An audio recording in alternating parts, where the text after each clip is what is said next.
There is a pain that cuts deeper than anger. It's not betrayal, it's not even conflict. It's the moment someone who once felt close begins to drift, quietly, inexplicably, without a word. You feel the shift. Their eyes don't meet yours the same way. Their replies become short or vanish altogether. No argument, no closure. Just a vanishing act that leaves your heart grasping for something solid, and the mind begins its slow torment. What did I do wrong? Was I too much? But Carl Jung would tell you, perhaps it wasn't about what you did, perhaps it was about what your presence revealed. Comment this below if you feel it. I will not shrink to be loved.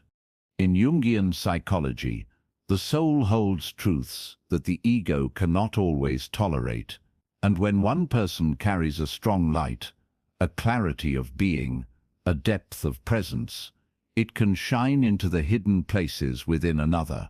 Not everyone is ready for that exposure. When someone backs away without explanation, it may not be avoidance, it may be survival. Your energy, your honesty, your very way of seeing the world might have stirred something in them that they were not ready to confront. It's not your fault, but it is your mirror. This is what Jung called shadow activation. You didn't just show up in their life. You triggered something dormant. Maybe your confidence touched their insecurity. Your compassion mirrored their emotional numbness. Your truth awakened their false self. And in that instant, their unconscious recognized the danger, not of you, but of what knowing you might require: growth, vulnerability, change. And so they withdrew, not because you weren't enough, but because you were too real for who they were ready to be. We often romanticize connection, imagining that chemistry guarantees compatibility, but the soul has a deeper logic. It knows when something isn't aligned, even if the surface feels perfect. And when there is a mismatch, when two inner landscapes cannot support mutual evolution, one person often flees, but it looks personal. It feels like abandonment, and we carry the ache without realizing. Their absence was never about you. It was about the pressure of being seen by someone who sees too clearly. Energetic mismatch is one of the most misunderstood forms of heartbreak. It leaves no villain, no warning. Just a hollow ache where closeness used to be. But if you look closer, if you ask why this hurts so much, you'll find a truth that sets you free. Your pain is not about rejection. It's about the old wound of shrinking, the childhood memory of making yourself small to be accepted. And this situation, this person, this silence, it is not a punishment, it is an echo, an invitation to no longer abandon yourself. The person who pulled away did not betray you. They met a part of themselves they were not ready to love, and rather than face it, they left. And that's okay. Their soul chose avoidance. Yours chose truth. And in that divergence, the universe showed you what alignment really means. You were not too intense. You were simply not willing to dim your light anymore. And that, beloved, is not a flaw. It's your freedom beginning. When two souls meet, there is often more happening than words or gestures can explain. Energies collide. Wounds rise to the surface. Unconscious material, what Jung called the shadow, begins to awaken. You didn't plan it. They didn't expect it. But suddenly, your presence in their life began to stir something ancient and unprocessed within them. You weren't just a person. You were a mirror, a living reflection of everything they had hidden, denied, or disowned. And not everyone wants to see their own reflection that clearly. It's a strange kind of heartbreak when someone leaves not because you harmed them, but because you illuminated them. You showed them how far they've drifted from their own truth. You embodied the authenticity they've been avoiding. You loved in a way that demanded presence.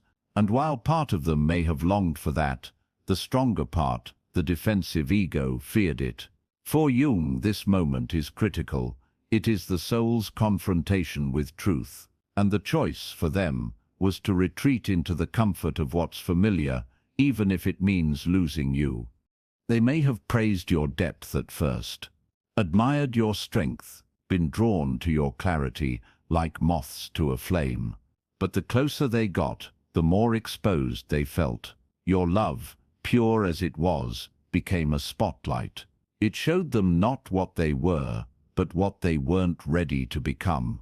And so the mind creates a defense. They call you too intense, too complicated, too much. These are not your truths. These are their wounds, disguised as labels. This is how the unconscious protects itself, by distancing from the one who brings it too close to transformation. Jung taught that the things we reject in others are often what we've rejected in ourselves. So when someone rejects your presence, it may mean that your wholeness contradicts their fragmentation. You remind them of their forgotten self, and instead of embracing that memory, they push it and you away. Not because you were wrong, but because they are not yet ready to make the journey inward. You opened a door to their healing. They chose to leave it closed. This is where many begin to self-blame, to overanalyze, to twist themselves into emotional knots, trying to figure out what they could have done differently. But stop. Breathe. You did nothing wrong by being whole. You did nothing wrong by loving without armor. You did nothing wrong by staying true. If anything, your courage to love without shrinking was the very thing that made them feel exposed. And that is not a flaw, that is soul-level power. Sometimes, love does not end in betrayal or disaster. Sometimes, it ends in silence, because one soul wasn't ready for the transformation the other invited. It's not about fault, it's about frequency. And your frequency, dear one, was too clear, too alive, too radiant for someone still hiding from their own light. Do not dim yourself to soothe another's discomfort. You are not here to be palatable. You are here to be true. There's a grief that doesn't come from loss. It comes from misalignment, from knowing that something beautiful existed between you and another soul, but that it bloomed in the wrong season. You were ready. You had done the inner work. You had made space for depth, truth, intimacy, and they were still learning to hear their soul's voice beneath the noise of the world. Jung believed the psyche unfolds in its own time, not by force. You may have been aligned, but timing is also sacred, and when two people meet on different timelines of consciousness, the result is not harmony, it is ache. Your presence likely felt like pressure to them, not because you pressured them, but because your emotional clarity asked for their emotional presence, and they weren't ready. You asked for a conversation, and they felt interrogated. You offered openness, and they felt threatened. You brought truth, and they flinched. This is not your failure.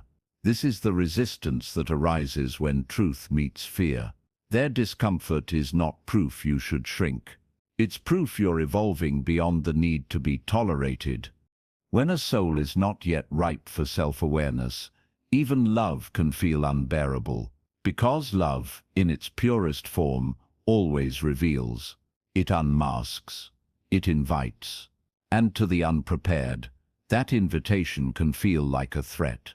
Jung taught that the ego resists what threatens its sense of control, so when your love required vulnerability, honesty, or emotional presence, it wasn't your asking that pushed them away, it was their inner refusal to enter that territory.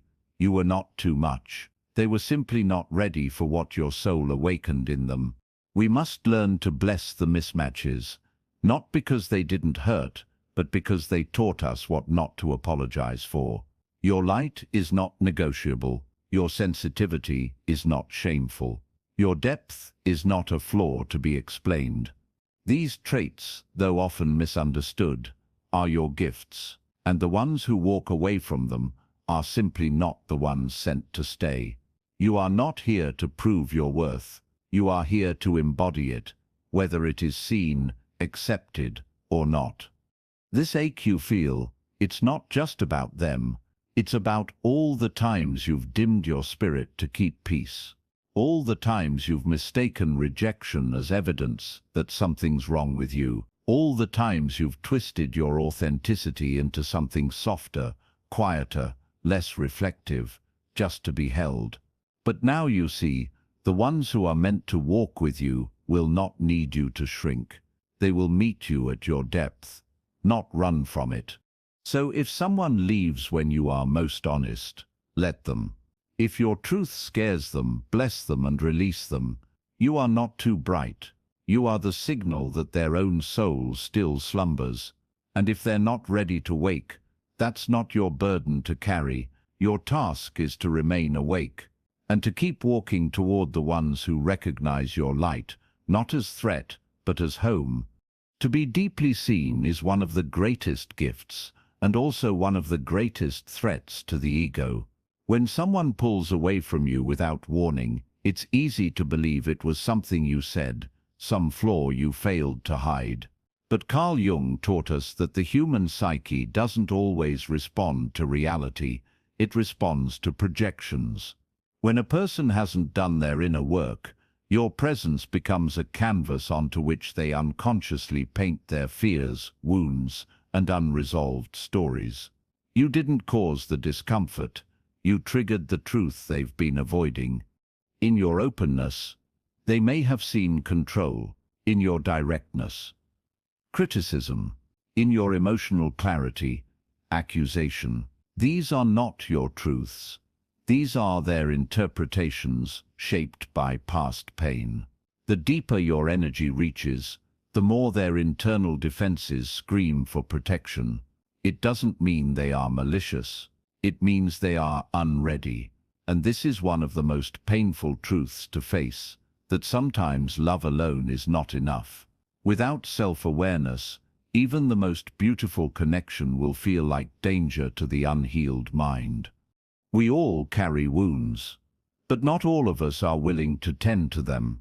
Jung said that until we make the unconscious conscious, it will direct our lives, and we will call it fate.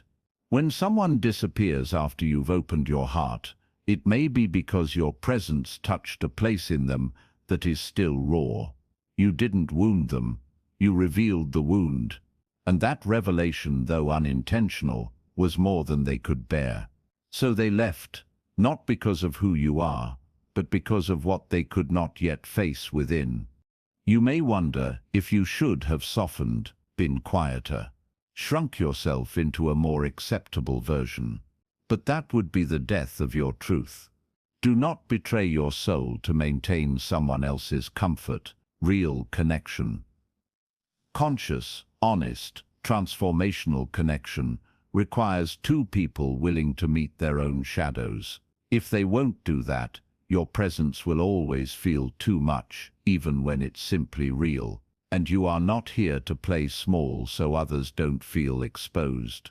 This pain, this silent rejection, it hurts because it echoes something deeper. Perhaps a childhood moment when your authenticity was dismissed, when your feelings were deemed inconvenient. Now it repeats, not as punishment, but as an opportunity. The universe offers you a mirror. Will you abandon yourself again just to stay connected? Or will you stand in your truth, even if it means walking alone? That's the threshold of individuation, the soul's journey back to its own center. What's lost in their departure is not love. What's lost is the illusion that someone else can hold your light better than you can. Their absence creates space, and into that space your soul will rise, undimmed, unapologetic, whole. When you stop shrinking to be chosen, you begin attracting the ones who see you clearly, not as a threat, but as a blessing. Silence is not always absence. Sometimes it is the soul's final message. When someone pulls away without explanation, the void they leave becomes its own kind of teacher. And if you listen, not with fear but with awareness that silence will reveal more truth than 1,000 words ever could. Carl Jung believed that every loss, every rupture, is a symbolic act, the unconscious organizing our outer world to reflect our inner truth. Their withdrawal is not just their choice, it is the universe creating space for your own emergence. In the space where their voice once echoed, your own voice begins to rise. It may tremble at first, uncertain, grieving, raw, but with each day it gains strength. Because you are no longer waiting to be seen, you are seeing yourself. The detachment that once felt like abandonment is now an invitation to return to yourself, to remember your worth, to stop looking for proof of your value in someone else's ability to stay. Jung called this the integration of the self, the moment we stop outsourcing our power and begin reclaiming it.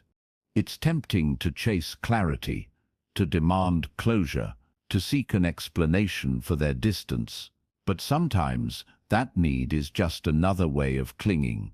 The truth is, their silence is the explanation. When someone walks away from your truth, the reason matters less than the reality, and the reality is this: the soul always knows who is meant to stay. If someone leaves when you are being most fully yourself, it is not rejection, it is redirection. The universe is aligning you with those who will not flinch at your depth. Letting go becomes easier when you realize you were not holding a person, you were holding a hope, a projection, a longing. And now that the illusion has fallen, you are free, free to meet yourself without distortion, free to stop performing for the sake of closeness, free to trust that real connection doesn't require abandonment of the self. Jung taught that individuation is a solitary process, not because we are meant to be alone, but because only in solitude can we discern what is truly ours. As you walk forward, you may feel the tug of memory, the what-ifs, the could-have-beens. Let them pass. Do not confuse nostalgia for truth. You are not mourning them. You are mourning the version of you who needed them, and that version, dear soul, is already fading. In their absence, your becoming accelerates. You are not who you were when you met them. You are stronger now. Softer, yes, but not smaller. You are finally taking up your full space. So let the silence remain unbroken. Let the unanswered questions rest. Let your soul speak louder than their absence. Because if you must chase someone to keep them, you will always fear losing them. But if you walk alone in your truth, you will never be abandoned again, not by yourself, not by the universe, and not by the love that is truly meant for you. There comes a moment, not loud, not dramatic, when you stop waiting for their return, not because you no longer care, but because you finally do, for yourself. What once felt like loss now feels like space. What once felt like abandonment now feels like protection. Carl Jung understood this threshold when the soul, having endured disappointment and silence, finally chooses wholeness over longing. This is the quiet triumph of individuation, when you stop asking why they left and start honoring why you stayed true. You begin to see how every silence was a message, every unanswered call, a divine redirection, every ache, a breaking open of something buried long ago. They were never your source. They were a spark, meant to ignite your awakening, not sustain your light. And though it hurt to watch them go, it would have hurt more to stay dimmed. Their absence did not break you. It revealed what was already rising within you. You were not too intense. You were always just becoming more visible. This is where transformation begins, not in the arms of another, but in the arms of your own truth. To walk away from the need to be chosen, to no longer sacrifice your soul for closeness, is not just healing, it is liberation. Jung believed that the purpose of love is not to find our missing half, but to uncover the totality within. When we stop seeing rejection as failure and start seeing it as refinement, we stop settling for proximity and start waiting for resonance. Some connections don't return, not because they were untrue, but because they were complete. They fulfilled their soul contract. They delivered their mirror. They gave you the lesson. And now, as the dust settles, you are left with something sacred yourself. The self that no longer pleads, the self that no longer chases, the self that knows it is not someone else's presence that makes you whole, but your own. So stand in this truth now, even if your hands still tremble, even if the echoes of their name still pass through your chest like wind through an empty room. You are not hollow. You are clearing space for what is real, and what is real will not fear your light. What is real will not disappear when your truth rises. What is real will stand, as you are now standing in full presence with nothing to hide, nothing to run from, and nothing to prove.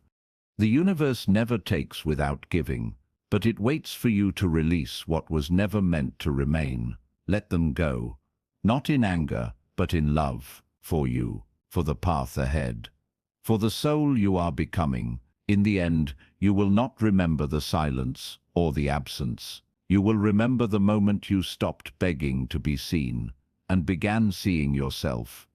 If this video mirrored something in you, comment this below. I am no longer shrinking to be loved.